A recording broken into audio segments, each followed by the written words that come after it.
नमस्कार साथियों। आज हम निपुण भारत मिशन में जो आधारशिला के अनुसार जो शिक्षण योजनाएं आई हैं उस पर चर्चा करेंगे। जैसे आपको पता होगा, इससे पहले भी निपुण भारत मिशन एक मिशन आया है जिसमें कक्षा 1, 2, 3 के लिए कुछ लक्ष्य निर्धारित किए गए हैं, जिसका विस्तार से चर्चा हमने अपने इससे पहले की वीडियो में दी हुई है। आप चाहें तो उसको डिस्क्रिप्शन बॉक्स में देख सकते हैं।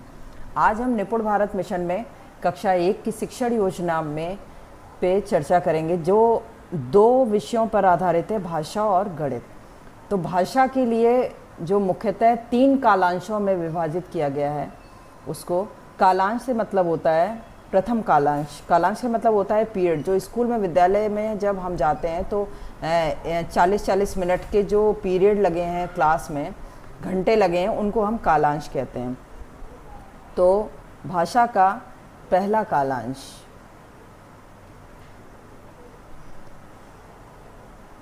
पहला कालांश भाषा का है मौखिक भाषा का विकास।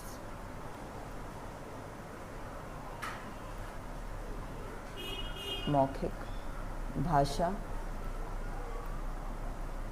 का विकास।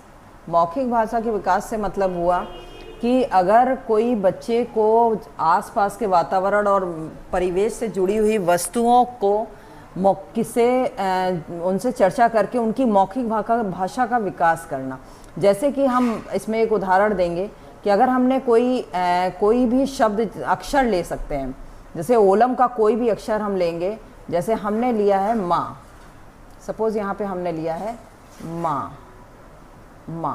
अगर हम बच्चों को दिखाएंगे, चहक कार्यक्रम, चहक की जो किट है उसमें भी हमारे पास माँ के जो ब्लॉक्स, लेटर्स हैं, उनमें हम माँ आसानी से उपलब्ध है। तो वो लेटर से हम एक एक करके लेटर दिखा सकते हैं बच्चों को कि माँ शब्द से निकाला। तो बच्चों से हम पूछ सकते हैं कि बच्चों, आप जो आपके परिवेश में जो और भी दैनिक जीवन में उपयोग होने वाली वस्तुएं हैं, माँ अक्षर से कोई शब्द बताइए। तो जैसे माँ से बच्चे बोलेंगे, माँ से मम्मी, क्योंकि घर में जो है सबसे ज़्यादा मम्मी शब्द का उपयोग बच्चे ज़्यादा करते हैं, मम्मी। दूसरी और मेला, फिर कोई तीसरा बच्चा बोला मट्ठा, फिर कोई चौथा बोला मन, कोई कुछ। इस तरीके से बच्चे अपनी जो परिवेश की भाषा होती है उसी का उपयोग करके अपनी मौखिक भाषा का विकास करना। तो ये हमारे पहले कालांश में आ जाता है कि बच्चों की हम माँ से माँ उच्चारण करवाएंगे। उसके अलावा उसको जो अपनी कोई मिठाई है, कोई सब्जी है माँ से, इस तरीके से बीच में हम पूछ सकते हैं बच्चों से, और इससे हमारे बच्चों का मौखिक भाषा का विकास हम आसानी से कर सकते हैं। इसके बाद भाषा का जो दूसरा कालांश है, इस शिक्षण योजना में तीनों कालांश में अलग अलग विषय पर बच्चों के साथ बातचीत होगी या कार्य कराया जाएगा। तो पहले कालांश में मौखिक भाषा का विकास कराया जाएगा। दूसरे कालांश में डिकोडिंग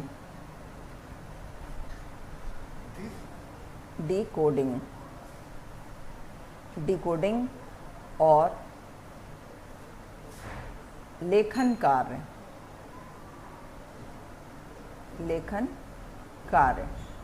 जो पहला कालांश है उसमें हम बच्चों को मौखिक भाषा का विकास करा चुके हैं। हमने आज की कक्षा में माँ अक्षर को लिया है, और माँ पे हम बच्चों ने अपने शब्दों से अपनी जो आसपास की वस्तुएं उनके बारे में आसानी से बताया, उनका जो है। उसके बाद अब बच्चों को हम सिखाएंगे लेखन कार्य करना। सबसे पहले हम माँ अक्षर को बनाना उनकी कार्य पुस्तिका में सिखाएंगे। उसके अलावा डिकोडिंग शब्द से मतलब होता है किसी भी कोड को या गुप्त संकेतों को खोल के रखना या उनमें से छांटना। लेकिन इसको हम थोड़ा सा और एक्सप्लेन कर देंगे। जैसे हमारा अक्षर है माँ, ठीक है। इसको बच्चे को हम बताएंगे कि ये माँ है, इसके कितने कोई और, अगर हमने यहाँ पे ये लिख दी मछली, मेला, माला, मामा, माँ, इस तरीके से बच्चों से पूछेंगे, बताओ इसमें माँ का अक्षर कहाँ आ जाता है इस शब्द में।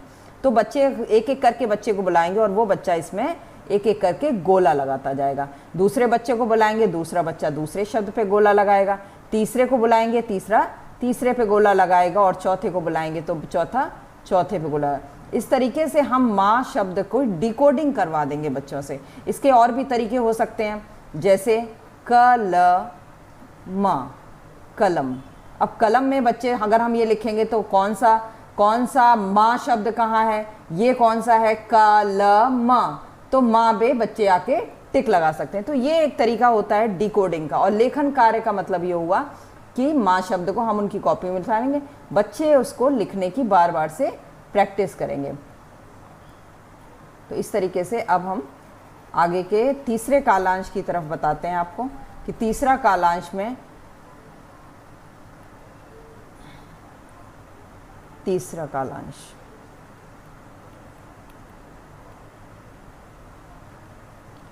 तीसरा कालांश में बच्चों के साथ हम पठन कार्य करेंगे। पठन कार्य, इसमें जैसा कि शब्द से ही अर्थ समझ में आ रहा है, पठन का मतलब होता है पढ़ने का कार्य करेगा।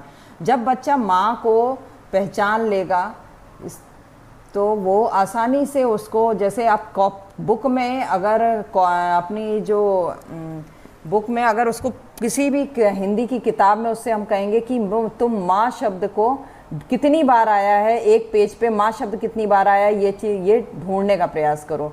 या कहीं और विद्यालय में कुछ चीज़ें लिखी होती हैं, कभी स्लोगन लिखे होते हैं, उसको पढ़ने का कार्य करो। उसमें माँ जो अक्षर है उसको निकालने का कार्य करेगा, पढ़ने का कार्य करेगा। तो इस तरीके से हम देखते हैं कि यहाँ पे तीनों कालांशों में अलग अलग चीज़ों पे चर्चा करेंगे। प्रथम कालांश में मौखिक भाषा का विकास करेंगे बच्चों के साथ, परिवेश से जुड़े हुए।